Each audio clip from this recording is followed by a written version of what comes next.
Hello, and welcome once again to this conversation of Strong at Home. I'm Dr. Brenda Murphy, and I'm an educational psychologist at Sail Away Learning and Academy.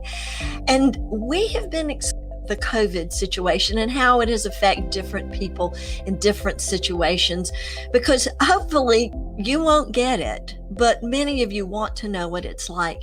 And we are starting our third conversation with a very, very special guest, Marilyn Calfee. Thank you for coming again and sharing your amazing story of COVID with us. To remind everyone, Marilyn is a leader in my local community here in Roane County, Tennessee. Her husband is the state representative for us in this district in Nashville and has served us well for many years and will again. He is unopposed in the November elections. So, Marilyn, welcome.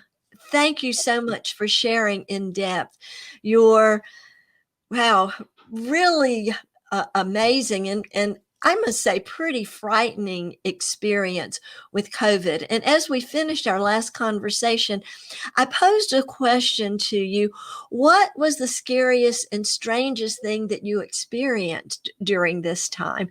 So, would you please share with that? Because I think that that is an issue that many of those who are not in our sisterhood of having had COVID can understand. And so, if you would speak to that issue a little. Probably the scariest thing was the inability it seemed like I had lost all of cognitive inability. I didn't want to read. I didn't want to watch TV. I didn't want to be on the phone. I didn't want to be on the computer. I didn't care. Oh my! I just didn't care, and that has been my lifeline for several years as a community leader, community activist, whatever. You have that's your connection. The social media anymore is your connection.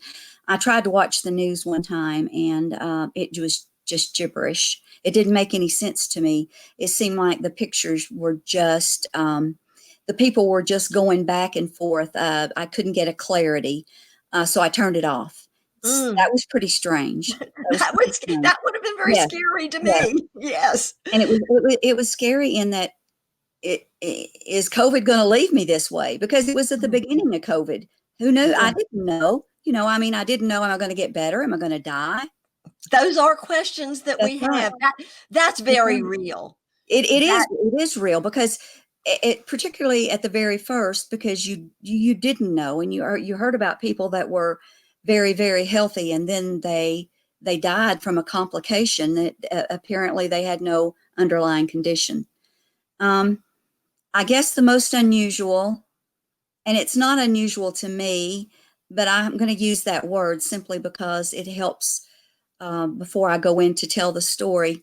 Toward the end of the second week, my daughter said that when she would FaceTime me, it was just gibberish. When I would talk back with her, when I would text her back, it was just gibberish. And she's got some of those texts to prove that.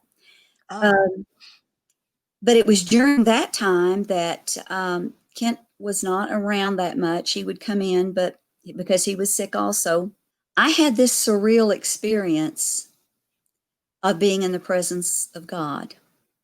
Now, it's difficult for me to talk about sometimes. I did not see his face, but I felt his presence. I felt his countenance.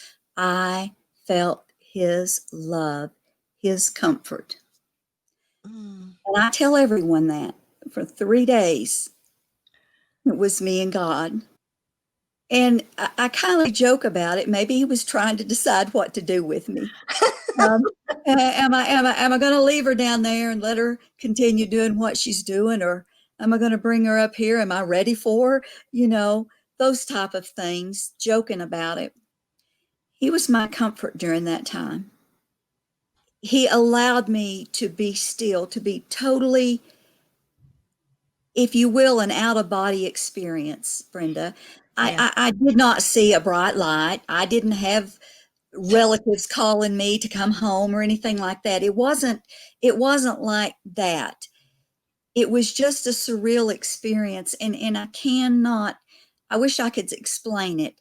It was a peaceful time. Wow. It was like I was almost in a fog or in a haze situation. And there was this light over here, this, this, this warmth, if you will, not really a glow, but just this warmth. And I knew beyond the shadow of a doubt that I was in the presence of an almighty God. I'm not going to be able to see him till I get to heaven. I didn't see him then, but I felt his presence. He was there as much as I'm here with you and with your viewers. He was there. There was no conversation. There was no prayer. There was nothing. It was just he was there. And it was awesome. I don't know anything else to say. I don't know anything else to say because I firmly believe it was during that time, like I said, there was a decision that he was making. God knows when our time is up. Yes. Yes. But it also tells us in the Bible we can lengthen our days. And I think he just decided it wasn't my time. Not that I had more things to do, not that I had things to wrap up or anything. And I still don't know exactly what he wants me to do. But there is something that God wants me to do that I've not done yet. And when the opportunity presents itself, I'll know it. Well, Marilyn, I think that this may be the first opportunity because there are so many people in our world who are fearful of the unknown. Of course, death is the unknown, and sometimes life is the unknown. Like even you were facing a potential life totally radically changed by this disease. We didn't know. And there are people that are called long haulers who had COVID in March and are still not over it. So you didn't know. However, you had an experience during this time where you can tell others. I would not be surprised if someone listening to our conversation right now is struggling in a way and needs to know, God, are you real? Yes. Are you really there?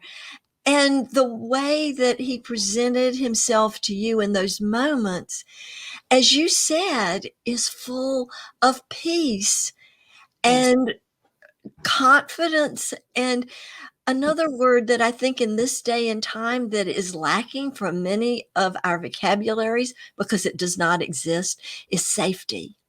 Yes. Yes. There was no fear during that time. It was just peaceful. If you can imagine going back as a baby and crying and your mother picking you up and holding you and loving you and comforting you, and then you're not crying. You're not necessarily sleeping. You're not necessarily doing anything. You're just there because that comfort is there. And that's what God was to me during those 3 days. I can't give you the exact days. I can't give you the exact hours, but it was a period of 3 days. And the reason I say that is because my daughter goes back to the gibberish that I gave, and I do not remember texting. I do not remember FaceTiming. I don't remember anything for about 3 days. So I firmly believe that. And I will tell anyone, if anyone ever wants to get in touch with me and wants to hear my testimony, I will certainly be glad to give it because it's like you said, fear of dying. I don't have that fear anymore. I don't have that fear anymore. If I do, we're all going to die. We've all only got a certain length of time that we're going to be on earth. I think that God has put something inside of me that I've yet to find, to let people know that there is that peacefulness that comes when you are close with God. Yes. And only comes with God. You may be a very good person. You may never have committed any crime, never thought bad about anybody, never said an ugly word, never did anything opposite of what the law said you should do. But unless you know that peacefulness that God can bring to you, and I pray that no one ever goes through the COVID experience like I did. Yes. But I also pray that everyone experienced the touch of God at some point in their life. Yes. Yes. When you talked about, I loved your picture of being like a baby wrapped in his or her mother's arms, because in the Bible it tells us that God's perfect love casts out all fear. And it sounds like that is what you experienced in Yes. those 3 days. And, and what it also says to me is it's not something that happens like that in a snap, but that it took a time for that to completely wash over you, whatever that work was that happened to you that day. Yes. That it took those 3 days, and when you came out of those 3 days, it had changed you forever. Yes. Yes, it did.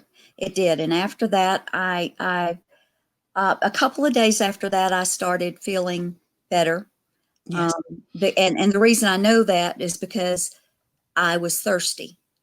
Mm. I had not been thirsty for nearly 3 weeks. Wow. And so I was thirsty and I wanted something to drink.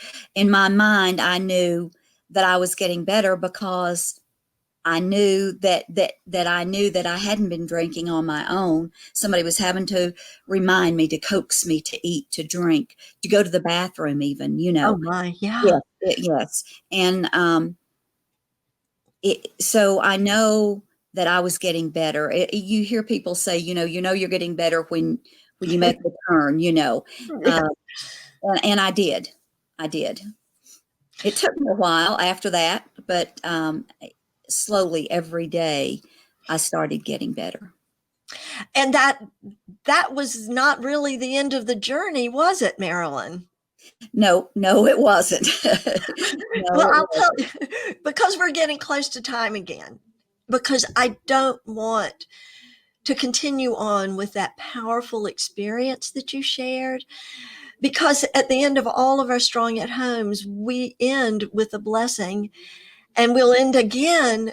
And it seems to me in reality that what you experienced in those days is totally what this blessing that God gave the Hebrew people thousands of years ago was the same thing that you experienced in the here and now, and can encourage others to also rest in that.